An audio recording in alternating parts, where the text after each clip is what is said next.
কাজী জ্ঞানের দিকে ইসলাম উৎসাহিত করেছে। মসজিদে হারামে 1 রাকাত নামাজ পড়লে 1 লক্ষ রাকাতের সওয়াব পাওয়া যায়, এটা হাদিস। মসজিদে হারামের মধ্যে, মসজিদে হারাম কোথায়? মক্কা শরীফে।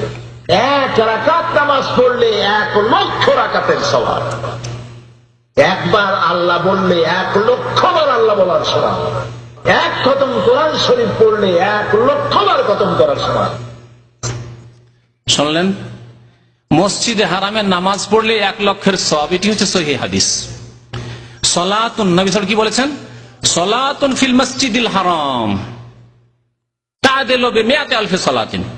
মসজিদে হারামে 1 নামাজ পড়া 1 লক্ষ নামাজের সমান। তাদিলু, বরাবর। তাদিলু কি বলেছেন নবী সাল্লাল্লাহু আলাইহি ওয়াসাল্লাম? ইবাদাতুন বলেছেন না সালাতুন?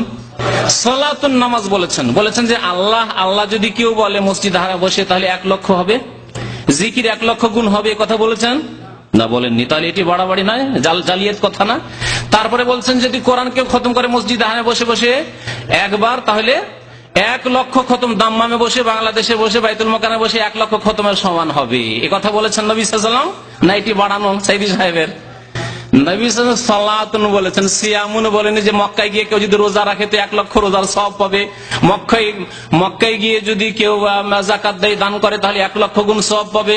মক্কায় গিয়ে যদি কেউ কোরআন পড়ে তাহলে 1 লক্ষ গুণ পাবে। এগুলি কথা নবী করিম সাল্লাল্লাহু আলাইহি ওয়াসাল্লাম বলেননি, জালিয়াতি কথা। নবী সাল্লাল্লাহু আলাইহি ওয়াসাল্লামের কথা হচ্ছে সালাতুন ফিল মসজিদিল হারাম, সালাত, নামাজ পড়া। জি, চলেন তারপরে। সাহাবায়ে কেরাম জানতেন না? অবশ্যই জানতেন। এই ইবাদতের জন্য তাদের লোভ ছিল না? অবশ্যই ছিল। তারপরেও ইকামতে দ্বীনের দায়িত্ব নিয়ে তাদের কারো কবর হয়েছে চায়না, কারো কবর হয়েছে বসনিয়ায়, চেচনিয়ায়, রাশিয়ায়।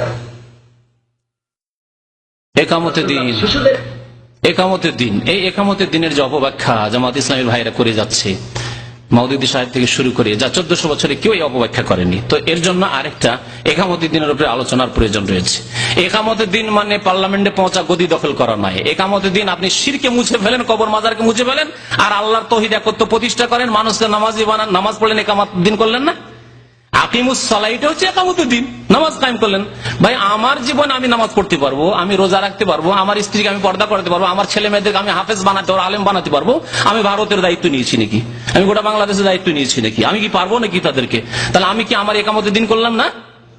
এগুলি একামতের দিন। কিন্তু কি অপব্যাখ্যা যে আকিমুদ্দিন, আর আকিমুদ্দিন মানে একামতের দিন মানে গদি দখল করো, আওয়ামী লীগকে তাড়াও, বিএনপিকে তাড়াও, আর তাড়িয়ে দিয়ে আমরা দখল করে নিলে একামতের দিন হয়ে যাবে। একেবারে অপব্যাখ্যা। যে অপব্যাখ্যা 50 বছর আগে, 1400 বছর, 1350 বছর ধরে ইসলামে ছিল না। 50 বছর বয়স হচ্ছে মওদুদি সাহেবের গবেষণার, বিএ পাশ করে আলিগড় ইউনিভার্সিটি থেকে, আর এই 50 বছর থেকে লোকেরা একামতের দিনের এই অপব্যাখ্যা জেনেছে, তার আগে জানতো না। রাসূলুল্লাহ শিশুদের ভালোবাসতেন, একটা ছেলেকে বেশি ভালোবাসতেন। 2-3 দিন সেই ছেলেটাকে না দেখে রাসূলুল্লাহ প্রশ্ন করলেন ওই বাচ্চাদেরকে, ওই ছেলেটা কই? তারা বলল বোধহয় অসুখ হয়েছে। রাসূলুল্লাহ জানলেন ওই ছেলেটা একটা ইহুদির ছেলে। বারবার দেখেন রাসূলুল্লাহ সাল্লাল্লাহু আলাইহি ওয়াসাল্লাম নাই, যে দেখলেন ছেলেটা জ্বরে বেহুশ, রাসূলুল্লাহ কাছে বসে রহমতে সাল্লাল্লাহু আলাইহি ওয়াসাল্লাম তিনি বাচ্চার মাথার উপরে বুলাচ্ছিলেন, ফু দিচ্ছিলেন। বাচ্চার চোখ খুলে গেল, বাচ্চা তাকিয়ে দেখছেন রাসূলুল্লাহর চোখ দিয়ে পানি পড়তেছে সাল্লাল্লাহু আলাইহি ওয়াসাল্লাম। পরবর্তী সময় সে তো সুস্থ হয়ে গেলই, পরবর্তী সময় ইহুদির ছেলে মুসলমান হয়ে গেল রাসূলের ব্যবহারে সাল্লাল্লাহু আলাইহি ওয়াসাল্লাম। দেখলেন কতবার রাসূলুল্লাহ নামাজ, একটা বিষয় এটা যে এই নয় যে বিভিন্ন জায়গায় কেটে নিয়ে আসা হয়েছে, না, এরকম কাজ করা নেই। একই বক্তব্যে 10 বার করে কমপক্ষে আসছে রাসূলুল্লাহ সাল্লাল্লাহু আলাইহি ওয়াসাল্লামের নাম, আর সাল্লাল্লাহু আলাইহি ওয়াসাল্লাম বলছেন না, বখিলি করছেন। তাহলে উম্মত কি শিখবে, জাতি কি শিখবে? যারা রাজনৈতিক নেতা হযরত মুহাম্মদ করে, সাল্লাল্লাহু আলাইহি ওয়াসাল্লাম বলে না, কত বড় বেয়াদবি করে। আর আমরা যদি ইসলামিক স্টেজে এসে ইসলামী বক্তব্য তাফসীর কোরআন মাহফিলে এই করি, তাহলে আওয়ামী লীগ বিএনপিকে কি শিখাবো তাদেরকে আমরা?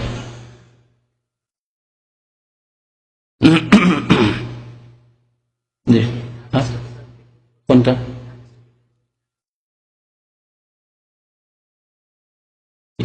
ইহুদির ছেলে ইসলাম গ্রহণ করার পর মুসলমান হয়ে গেছিল। যাই হোক, এটা ছোট ব্যাপার আছে, চলেন আগে বড়। মরে যাওয়ার সময় সে ইহুদি ছেলে ইসলাম গ্রহণ করেছিল, তারপরে মারা গিয়েছিল। জি। তারপরে যখন মারা গেল, নবী সাল্লাল্লাহু আলাইহি ওয়াসাল্লাম বলেন আলহামদুলিল্লাহিল্লাযী আনকাযাহু মিনান নার, সহিহ বুখারী হাদিস। আল্লাহর প্রশংসা যিনি এই বালকটিকে, বাচ্চাটিকে জাহান্নাম থেকে বাঁচিয়ে দিলেন, মৃত্যুর পূর্ব মুহূর্তে কলেমা পড়ার তৌফিক দিলেন। জি, তারপরে